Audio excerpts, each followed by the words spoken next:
meeting on illegal immigration, moderated by General John Maxwell, on stimulating talk by 70 KOIF. I left my card.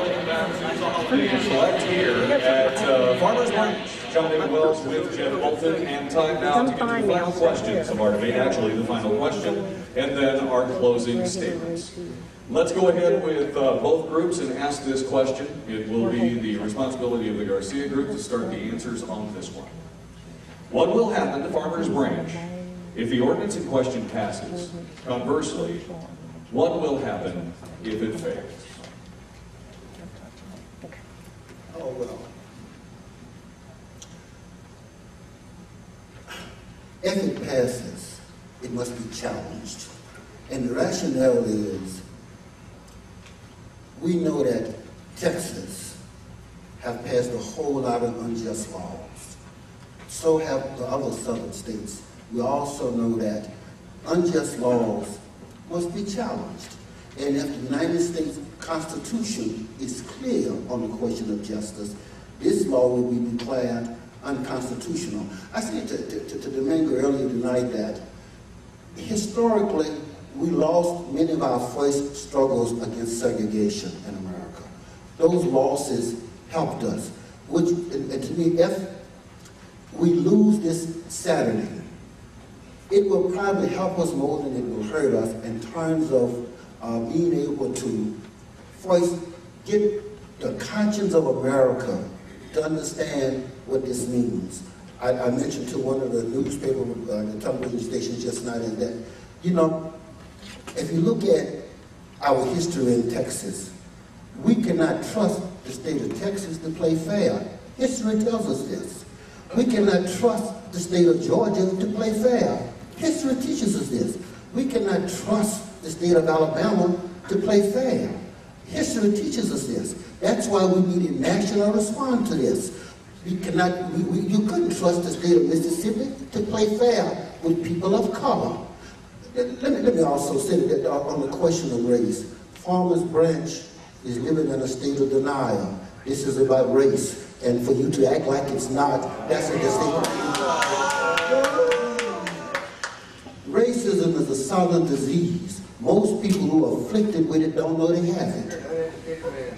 You see, America never got well from racism. We changed the laws. I heard the gentleman now that said that, you know, slavery and segregation is something that America hated. America, what cure did America take to cure the disease of racism? What did we do to cure that disease in our society? We didn't do anything. The disease is still here. And it's still very prevalent here. It is the most difficult thing for us to discuss in our society. Everybody, you know, you can't find anybody in America that will admit to bigotry. Is it going to cost me? As long as it's free, it's okay. Okay. I get water. We'll go down to the color group, and you'll be given 2 minutes and 30 seconds for your response. I guess when I first started this 2 years ago, I didn't know a lot of you now. Never in my eyes would I see any one of the friends that I've made over the past 2 years. I see you guys as friends. I see you guys as, I can see a prejudice going in your body. Maybe I'm just a dumb Mexican that can't see. You know what I'm saying? I just don't understand where this damn racist comes from. I have met each one of you personally and shook your hand, and all I see is love and kindness for my family and for me, and that's all I see. If Sunday morning when I wake up and if this passes, I will have my city back.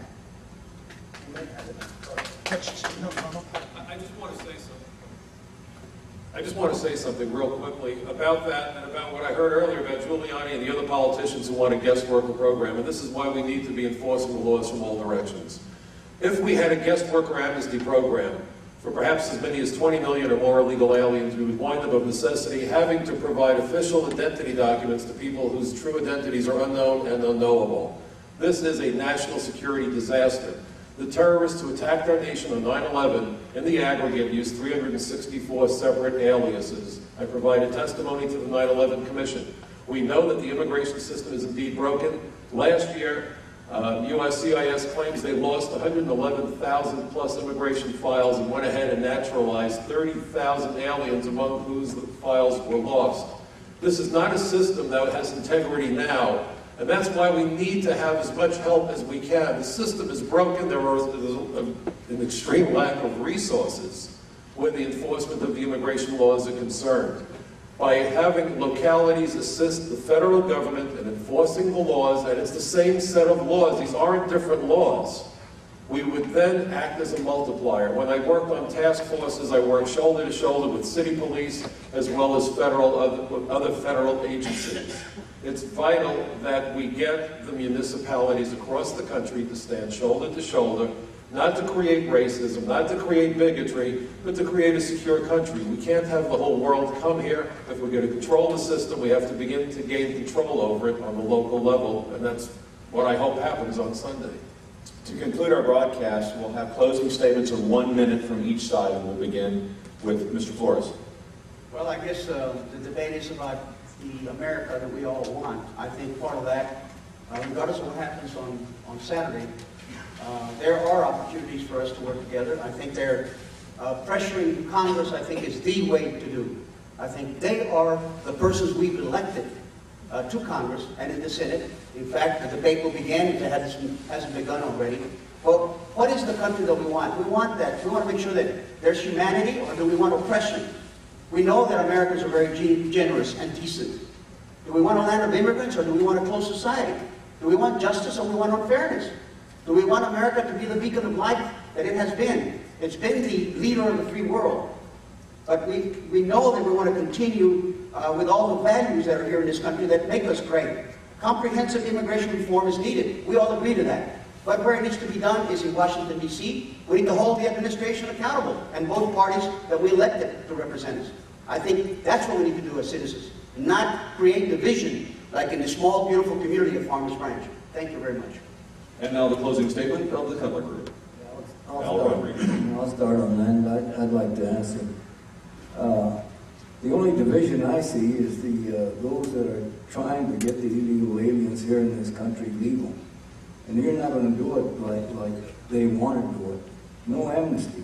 Secure the border and go by the rule of law. That's what we should all of us, we the people, strive for, to make this country what it used to be. And I'll just take the second half of this. I have to tell you what a beautiful sight it is to see so many Americans who've turned out. And this is about government, it's about practicing democracy. We need to have our voices heard, not just for this incident, but this needs to become a habit. I remember speaking at many events where the turnout was sparse. If you had 10 people, it was a big deal.